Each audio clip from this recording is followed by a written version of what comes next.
mga sir. At medyo makulimlim po ang ating kalangitan. Dito naman tayo sa routine natin. Check tayo ng ating unit. So dito mayroon tayong monitor na unit na mataas po yung discharge. So makulimlim na, pero ang kanyang discharge ay nasa 20. Ang kanyang suction ay almost nasa 4.3. At kanina nung imikutan natin ito ng aga, umabot ng 23 yung kanyang discharge. Ito kalilinis lang tong kanyang condensing unit. So nakapagtaka at mataas ang kanyang kanyang discharge. Although nung mga nakaraan kasi is nagpalit kasi tayo ng nito, ng Vibra. So napakita ko lang sa iyo yung Vibra na ayan. So bago na yung Vibra natin kasi yung mga ng Vibra dyan nagkaroon ng leak. So pinalitan natin ng Vibra, suction Vibra. So ayan, bago na ngayon yung Vibra natin. So siyempre mag-charge tayo ng Freon. At ang karga nito ay 404. So ang compressor natin ay Diabok. Diabok to. So ngayon minomonitor natin kasi baka mamaya biglang mag-short up yung discharge. At kita mo naman makulimlim na, pero yung discharge natin ay nasa 20. Tapos kanina pag ikot natin ng umaga, nakita natin 23 nga. So ang unang natin is magbawas muna ng ang Freon. Nabawasan muna natin kasi baka nasobrahan nung nagkarga, kasi mataas din ang kanyang suction. So suction niya is nasa 4.3, so medyo mataas. So ayun, babawas muna tayo konti. Observe natin kung ano yung magiging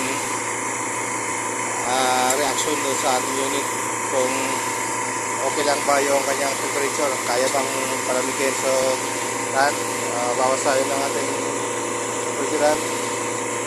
So pinisolve lang natin sa pinisolve natin yung ating refrigerant sa tubig para hindi masyado makasira tayo sa sa layer. So ingat din tayo para makatulong na rin tayo sa ating environment. Tayo magkaroon ng pollution. So gano'n lang tayo mag-iikip ng ating Freon. Saan natin mabawas. So sa ganitong paraan pinisolve natin yung ating chemical sa Freon.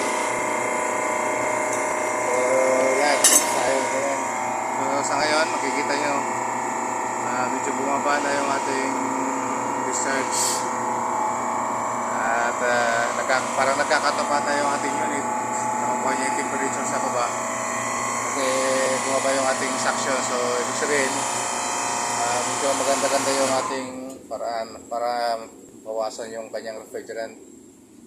At kikita nyo naman yung kanyang suction dito ay yan. So yan, isa nag-yelo, hindi rin siya masyado mainit.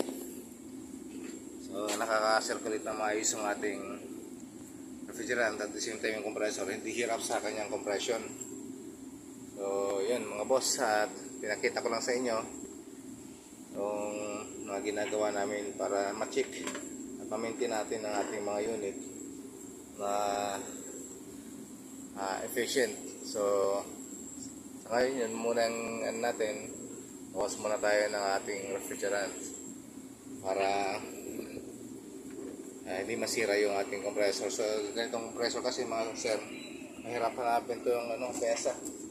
So yung pesa nito mahirap hanapin, at the same time napakamahal ang pesa ng Diabok. Unlike doon sa mga picture compressor, so common yung kanyang piyesa. ito halos imported ang pyesa nito. Bihira yung mga stock ng ganitong ano.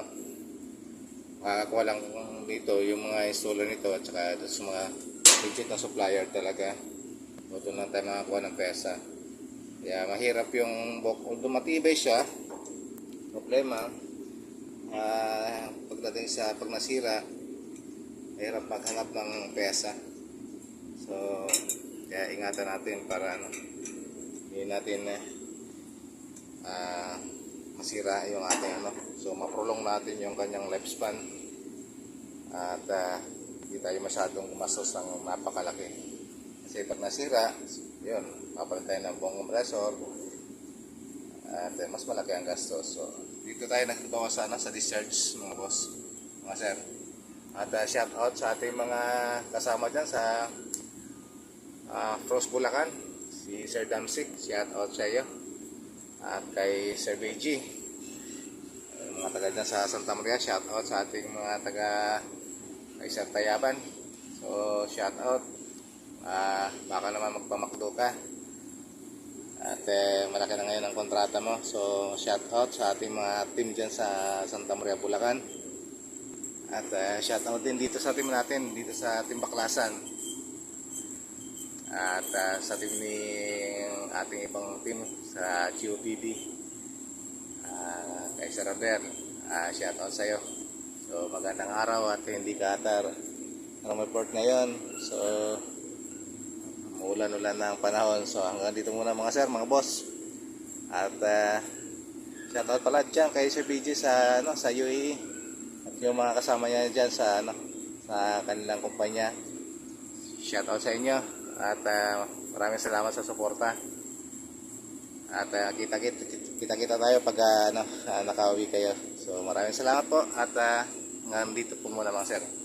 So yun, tandaan nyo, i-epoch yung compressor natin at release tayo ng so bawas tayo ng karga. Salamat.